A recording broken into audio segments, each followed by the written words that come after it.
মেয়ে মানে চুপ করে থাকো, বেশি কথা বলবে না। মেয়ে মানে মৃদু হাসো, অট্টহাসি হাসবে না। মেয়ে মানে যখন তখন যেখানে সেখানে যাওয়া যাবে না। মেয়ে মানে তুমি যতই পড়াশোনা করো, খুন্তি তোমাকে নাড়তেই হবে। মেয়ে মানে তোমার যতই যোগ্যতা থাক, তবু তোমাকে দমে থাকতে হবে। মেয়ে হয়েছে বলেই তো যত যুক্তিগত ধারণা তোমার কাছেই রাখো।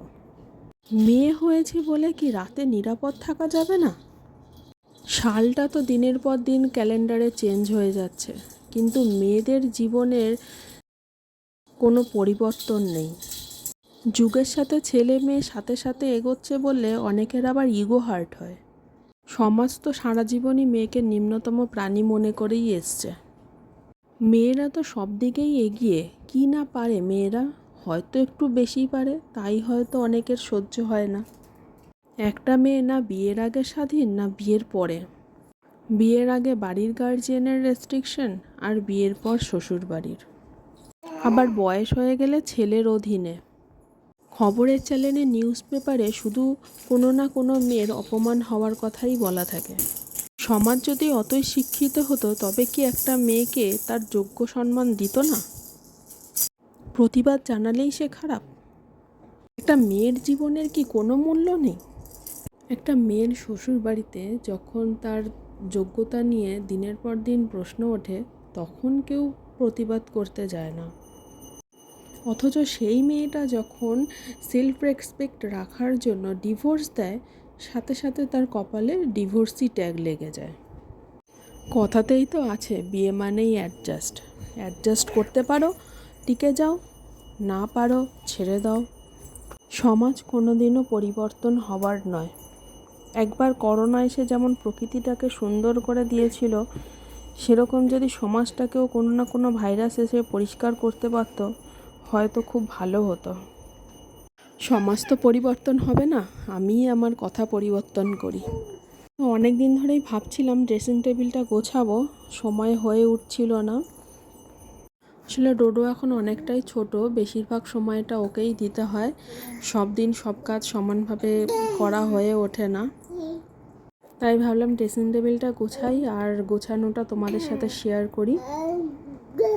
কেমন গোছালাম, কতটা ভালো পারলাম, তোমরা আমাকে কমেন্টে জানিও।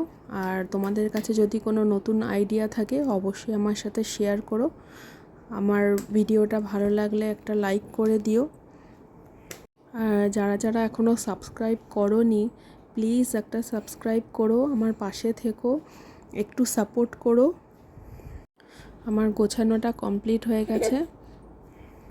আর দরজায় এই নাম্বারগুলো হলো এক একটা পার্টসের নাম্বার।